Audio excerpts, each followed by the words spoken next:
ও ঈশান, হ্যাঁ সে তো দেখলাম। কি করো তুমি? আমি এলএলবি-তে লাস্ট ইয়ারে আছি। ও স্টুডেন্ট। তোমার উদ্দেশ্যটা কিন্তু আমি বুঝতে পারছি। জি স্যার।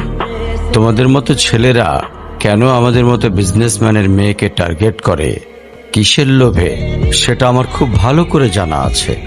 বাবা কি বলছো এসব? তুমি চুপ করো, আমি কথা বলছি। তোমার ফ্যামিলিতে আর কে কে আছেন? বাবা মা দুজনেই আছেন, কিন্তু ফ্যামিলি বলতে আমি একা। তার মানে আমি তো ঠিক বুঝলাম না। তারা আমার সাথে থাকে না, সেপারেটেড। ও বুঝতে পারছি। তা প্রবলেমটা কার ভেতরে? বাবা মাকে ছেড়ে চলে গেছেন নাকি মা বাবাকে? আপনি ঠিক কি মিন করতে চাচ্ছেন আমি ঠিক বুঝলাম না স্যার। আই মিন ক্যারেক্টারের প্রবলেমটা কার ভেতরে ছিল, তোমার বাবার না মার? আরে সমস্যা তো আপনার ক্যারেক্টারে। You don't even know the basic manners. কিভাবে কারোর সাথে কথা বলতে হয় সেই ভদ্রতাটাও শেখেন নাই আপনি। আমাকে আসছে আমার বাবা মা নিয়ে কথা বলতে। আর হোয়াট ইউ মিন ভাই তোমার মতো ছেলে? হ্যাঁ, কি টার্গেট করছি আমি? আপনার টাকা? অবভিয়াসলি, তা নয় তো কি। আপনার হয়তো আমার ব্যাকগ্রাউন্ড সম্পর্কে ধারণা নেই স্যার।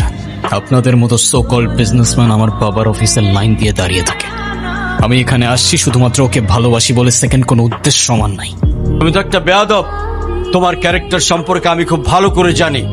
তুমি রাস্তাঘাটে মাস্তানি করো, আর তুমি কি করে ভাবলে যে তোমার মতো একটা স্কাউন্ডারের হাতে আমার মেয়েকে তুলে দেব? তো আপনার মেয়েরে কে বলছে আমার হাতে তুলে দিতে? আমি বলছি। বাসায় ডেকে আনছেন অপমান করতে। আপনার বাবা মাই তো আপনাকে ভদ্রতাটা শেখাইতে পারে নাই। আপনি আসছেন আমায় জাজ করতে। বেরিয়ে যাও, এই মুহূর্তে আমার বাড়ি থেকে বেরিয়ে যাও। Get out! আপনি যদি মনে করেন আপনি চিৎকার করে আমাকে দমায় রাখতে পারবেন, then I can make more noise. Ishan